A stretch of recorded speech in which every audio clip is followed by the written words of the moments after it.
Hi everyone, welcome back to our spoken English journey. Today we are going to learn WH questions in future perfect.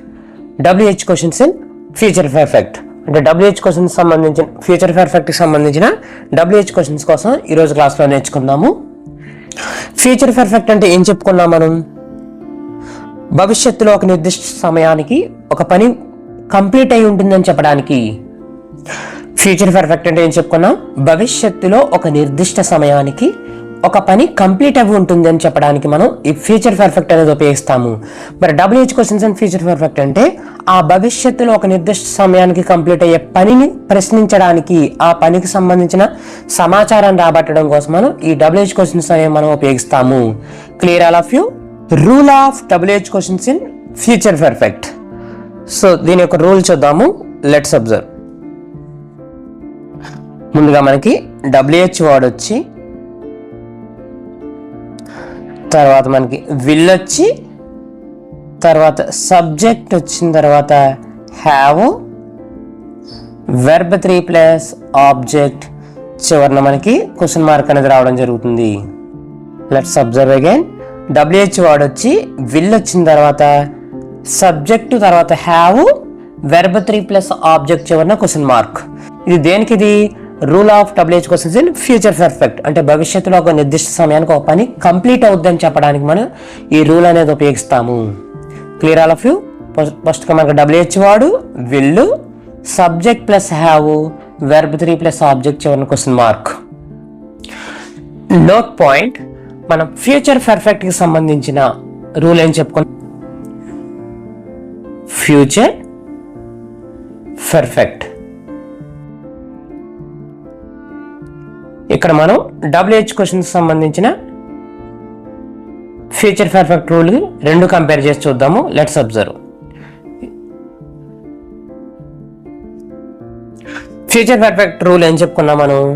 మొదటిగా మనకి subject వచ్చి, తర్వాత will have, తర్వాత verb 3 వచ్చి, చివరిన object అనేది వస్తుంది అని చెప్పుకున్నాం. గుర్తుందా మీకు? మరి WH question and future perfect rule ఏంటి? మొదటిగా మనకి WH వర్డ్ వస్తుంది,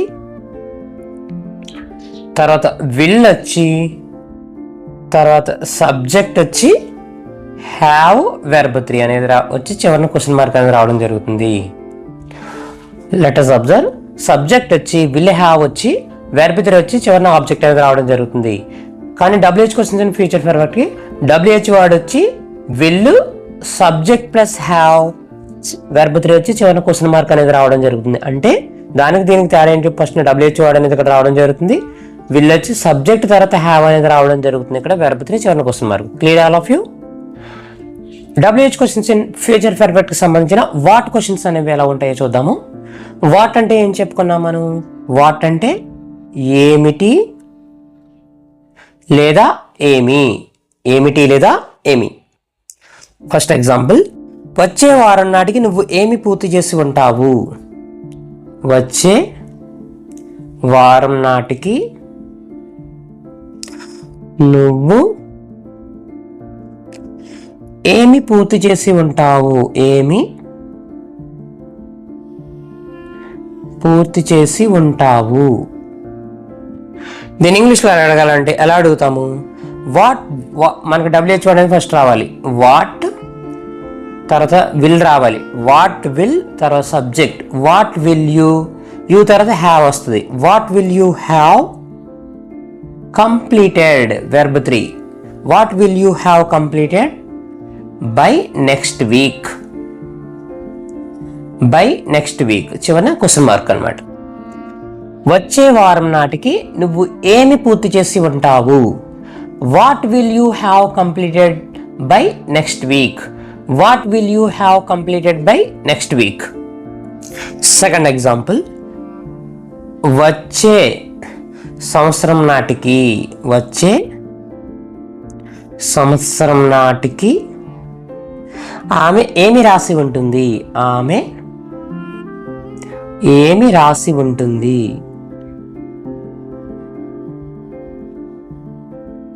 వచ్చే సంవత్సరం నాటికి ఆమె ఏమి రాసి ఉంటుంది. దీని ఇంగ్లీష్లో ఎలా చెప్పాలో చూద్దాము. మొదటిగా మనకి వాట్ అనేది రావాలి. వాట్ వచ్చి తర్వాత విల్ వచ్చి తర్వాత సబ్జెక్ట్ రావాలి. షీ, ఆమె కాబట్టి she. What will she have, what will she have written, sorry,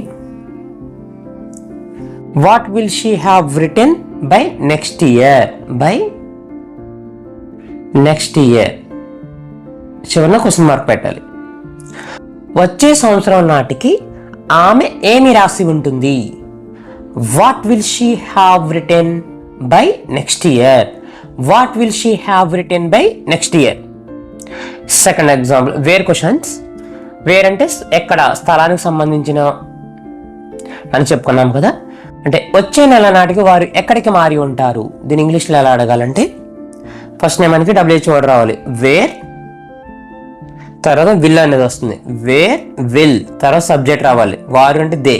wear will they have, where will they have moved by next month, by next month. చివరిన క్వశ్చన్ మార్క్ పెట్టాలి. వచ్చే నెల నాటికి వారు ఎక్కడికి మారి ఉంటారు? Where will they have moved by next month, where will they have moved by next month. Next when questions. When అంటే ఏం చెప్పుకున్నాం మనం? ఎప్పుడు. వెన్ అంటే ఏం చెప్పుకున్నాం? ఎప్పుడు అంటే కాలానికి సంబంధించిన క్వశ్చన్స్. సో ఫస్ట్ ఎగ్జాంపుల్, ఆమె తన పని, ఆమె తన పని ఎప్పటికి పూర్తి చేసి ఉంటుంది? ఆమె తన పని ఎప్పటికీ పూర్తి చేసి ఉంటుంది. ఆమె తన పని ఎప్పటికి పూర్తి చేసి ఉంటుంది. దీని ఇంగ్లీష్లో ఎలా చెప్పాలో చూద్దాం. చూడండి, ఎప్పటికి అంటే వెన్, వెన్ తర్వాత విల్ రావాలి. When will she, when will she have finished, when will she have finished her work. ఆమె తన పని ఎప్పటికి పూర్తి చేసి ఉంటుంది? when will she have finished her work, when will she have finished her work. ఆమె తన పని ఎప్పటికి పూర్తి చేసి ఉంటుంది. Next why questions in future perfect WH questions. why అంటే ఏం చెప్పుకున్నాం? ఎందుకు. వై అంటే ఏం చెప్పుకున్నా? ఎందుకు అంటే కారణానికి సంబంధించిన క్వశ్చన్స్ అన్నమాట. ఆమె 5 గంటల ముందు ఆఫీస్ ఎందుకు ఆమె 5 గంటల ముందు ఆఫీస్ ఎందుకు వదిలి వెళ్ళి ఉంటుంది? అనదర్ ఎగ్జాంపుల్ చూద్దాం. వారు మీటింగ్ను ఎందుకు రద్దు చేసి ఉంటారు? మీటింగ్ను ఎందుకు రద్దు చేసి ఉంటారు? వారు మీటింగ్ను ఎందుకు రద్దు చేసి ఉంటారు? దీని ఇంగ్లీష్లో ఎలా అడగాలంటే ఎందుకంటే వై రావాలి కదా ప్రశ్న. WH వర్డ్లో why will they have, why will they have cancelled the meeting, cancelled the meeting.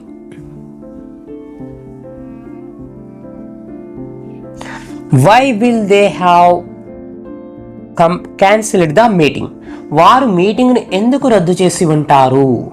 Why will they have cancelled the meeting? Next how questions. how అంటే ఏం చెప్పుకున్నాం మనం? how అంటే ఎలా, ప్రాసెస్ ఎలా చేసామని అడగడంలో మనం ఎలా అనేది ఉపయోగిస్తాం కదా. ఇందులో ఎగ్జాంపుల్ చూడండి. వారు విజయాన్ని ఎలా సాధించి ఉంటారు? వారు విజయాన్ని ఎలా సాధించి ఉంటారు? సాధించి ఉంటారు. వారు విజయాన్ని ఎలా సాధించి ఉంటారు? సో మనం దీన్ని ఇంగ్లీష్లో ఎలా అడగాలో చూద్దాము. ఎలా అంటే హౌ కాబట్టి హౌ విల్ అనేది రావాలి ఫస్ట్. తర్వాత how will they have, how will they have achieved, how will they have achieved success.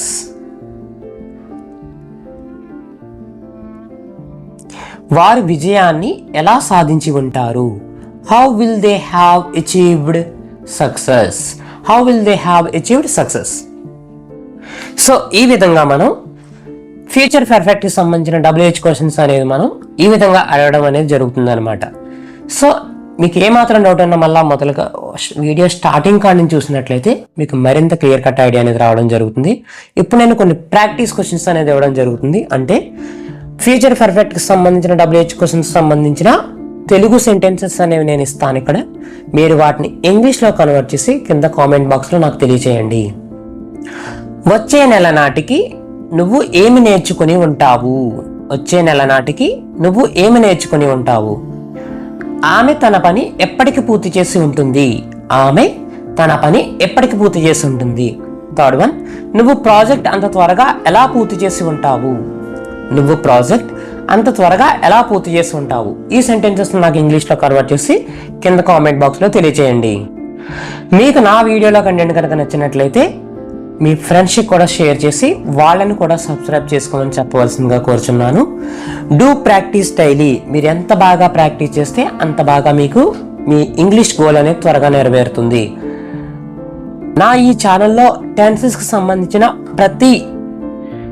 ప్రతి టెన్స్కి నేను clear cut video and examples అనేది క్లియర్గా ఇవ్వడం జరిగింది. అలాగే ఈ WH క్వశ్చన్స్ సంబంధించిన సిరీస్ కూడా నేను చేయడం జరిగింది. సో వీటన్నిటిని మీరు బాగా డైలీ వాచ్ చేసి మీరు బాగా ప్రాక్టీస్ చేసినట్లయితే మీరు స్పోకెన్ ఇంగ్లీష్లో మాస్టర్ అవుతారనడంలో ఎటువంటి సందేహం లేదు. మరి ఒక కొత్త టాపిక్తో నేను మరలా మీ ముందుకు వస్తాను. Thank you all.